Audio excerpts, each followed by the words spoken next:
Assalamualaikum semuanya. Sebelumnya perkenalkan nama saya Wan Hidayat. Saya berasal dari Universitas Wah, wah, wah, wah. Universitas Maca Sakti Bekasi, jurusan manajemen. Di sini saya akan mempresentasikan mata kuliah ekonomi manajerial yang dimana ini adalah tugas UTS saya. Dan sebelum itu perkenalkan, ini adalah dosen saya, Dr. Son Haji.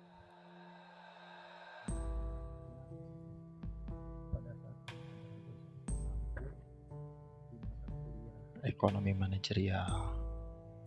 Oke, untuk mempersingkat waktu kita langsung mulai ke presentasinya. Di slide pertama, yaitu saya akan menjelaskan poin yang akan saya bahas. Di antaranya poin pertama, yaitu lingkup ekonomi manajerial, kemudian teori permintaan dan penawaran, serta keseimbangan pasar. Dilanjut konsep dasar elastisitas dan perhitungan. Kemudian perilaku konsumen, dan dilanjut total utility dan marginal utilitas dalam mencapai kepuasan konsumen. Dan yang terakhir adalah konsep dasar produksi. Untuk disclaimer aja, di sini cuma sepenggal pengertian, jadi tidak memakan waktu yang cukup lama, dikarenakan waktunya juga terbatas. Langsung ke poin pertama, yaitu lingkup ekonomi manajerial. Di sini saya akan menjelaskan tentang teori ekonomi. Teori ekonomi yaitu salah satu dasar pengambilan keputusan ekonomi manajemen. Ilmu ekonomi dibagi menjadi dua bidang utama, yaitu ekonomi makro dan ekonomi mikro. Ekonomi mikro sangat erat kaitannya dengan perilaku ekonomi, seperti sistem perdagangan, sumber daya, dan perilaku pribadi. Pada saat yang sama, ekonomi makro lebih memperhatikan investasi, pendapatan agregat, output, dan lapangan kerja. Jadi di poin pertama itu, dalam teori ekonomi dibagi menjadi dua yang sama sekali tidak sama, mikro dan makro. Kemudian dilanjut pada poin kedua, yaitu keterampilan pengambilan keputusan. Di sini keputusan dapat dibuat berdasarkan ketersediaan sumber daya, seperti orang, material, uang, metode. Dalam proses pengambilan keputusan, prinsip ekonomi dan ekonomi perlu dipadukan untuk mendapatkan hasil yang terbaik. Seperti contoh di bidang manufaktur, keterampilan pengambilan keputusan sangat diperlukan oleh seorang manajer atau orang yang mempunyai wewenang di bidang mengambil keputusan. Dan poin ketiga yaitu ilmu keputusan. Ekonometrika dan ilmu pendukung seperti matematika dan statistika dapat digunakan untuk mendukung pengambilan keputusan sehingga perusahaan dapat mencapai tujuannya secara efektif, efisien, dan optimal. Nah, di sini dapat kita lihat ilmu keputusan itu sangat berpengaruh bagi keefektifan suatu perusahaan untuk berjalan optimal. Kemudian yang terakhir dalam ruang lingkup ekonomi manajerial yaitu ilmu administrasi bisnis. Nah, di mana ilmu manajemen bisnis merupakan salah satu ilmu penting yang dapat mendukung pengambilan keputusan yang berkaitan erat dengan keuangan, manajemen sumber daya manusia dan material, serta akuntansi. Nah, di sini terlihat, di poin ini terlihat adanya keuangan, adanya manajemen SDM dan material, serta akuntansi. Itu jelas ada ilmunya. Dan kita lanjut ke bagian yang kedua, yaitu teori permintaan dan penawaran serta keseimbangan pasar. Di sini penjelasannya yaitu penawaran dapat diartikan sebagai banyaknya barang atau jasa yang tersedia dan dapat ditawarkan oleh produsen kepada konsumen pada setiap tingkat harga selama periode waktu tertentu. Jadi bisa dikatakan pelaku penawar ini merupakan pihak produsen atau penjual. Nah, sedangkan permintaan dapat diartikan sebagai suatu proses untuk meminta sesuatu atau meminta barang dalam jumlah tertentu yang akan dibeli atau diminta dengan suatu harga dan waktu tertentu. Permintaan berhubungan erat dengan keinginan konsumen terhadap suatu barang dan jasa yang akan dipenuhi. Permintaan konsumen akan suatu barang dan jasa jumlahnya tak terbatas. Dan yang terakhir yaitu keseimbangan. Didefinisikan sebagai suatu kondisi di mana jumlah penawaran sama besar dengan jumlah permintaan atau jumlah barang yang diminta sesuai dengan besaran harga yang ditawarkan. Dalam bidang manufaktur, penawaran, permintaan, dan keseimbangan itu sangat lumrah. Karena di bidang manufaktur juga terdapat jual beli barang. Jelas kayak supply dan penjualan serta keseimbangan dalam produktivitas. Nah, poin ketiga yaitu konsep dasar elastisitas dan perhitungan.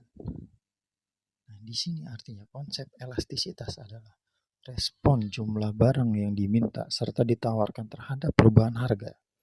Harga keseimbangan pasar ditentukan oleh titik pertemuan antara kurva permintaan dan kurva penawaran.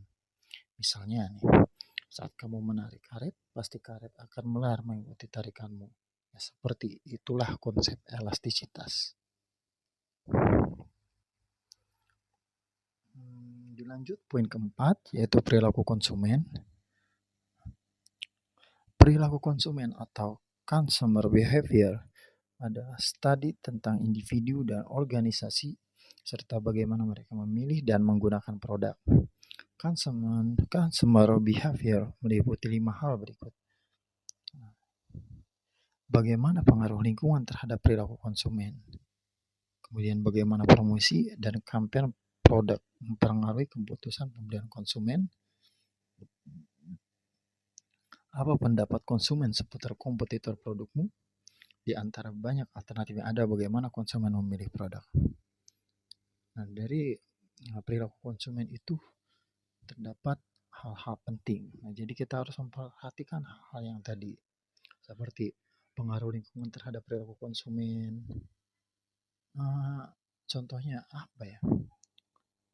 Seperti di daerah pegunungan nih, tentang penggunaan sepeda motor, kita tidak lebih memilih motor dibandingkan motor gigi atau kopling, dikarenakan lebih nyaman karena jalanan yang menanjak, terjal naik turun. Dan kemudian bagaimana promosi dan kampanye produk mempengaruhi keputusan pembelian konsumen.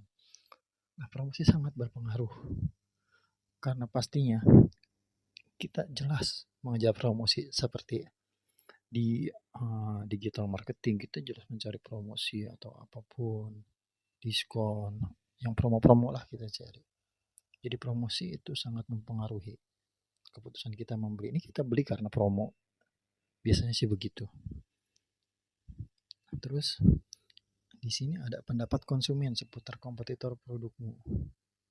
Nah, ini ya berkaitan dengan seperti ya sepeda motor yang paling terbesar di Indonesia lah. Nah, itu kan ada pendapatnya masing-masing. Jadi di situ juga perilaku konsumen sangat berpengaruh.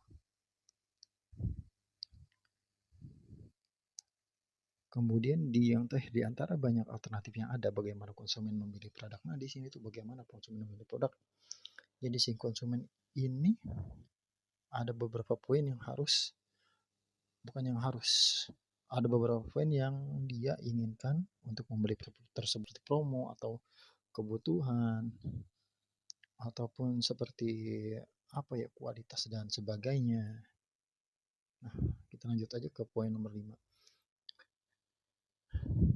Di sini ada total utility dan marginal utilitas dalam mencapai kepuasan konsumen. Nah, pengertiannya, utilitas digunakan sebagai dasar pengambilan keputusan oleh konsumen.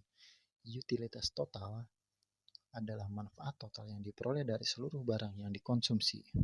Sedangkan utilitas marginal adalah tambahan manfaat yang diperoleh karena menambah konsumsi sebanyak 1 unit barang. Nah, di sini terlihat beda sekali. Jadi yang untuk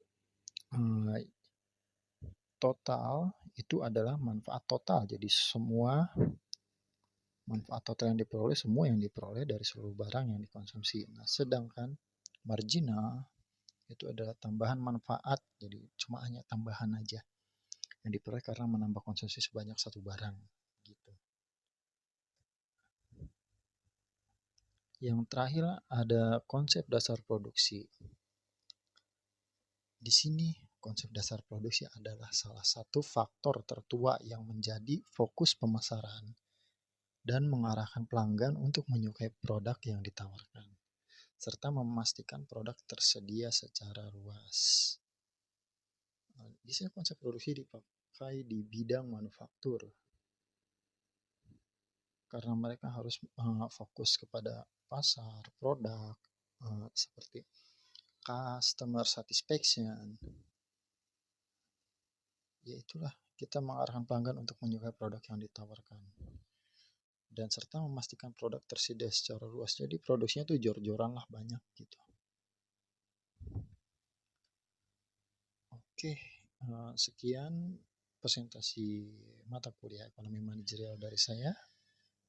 Terima kasih sudah menonton dan jangan lupa like.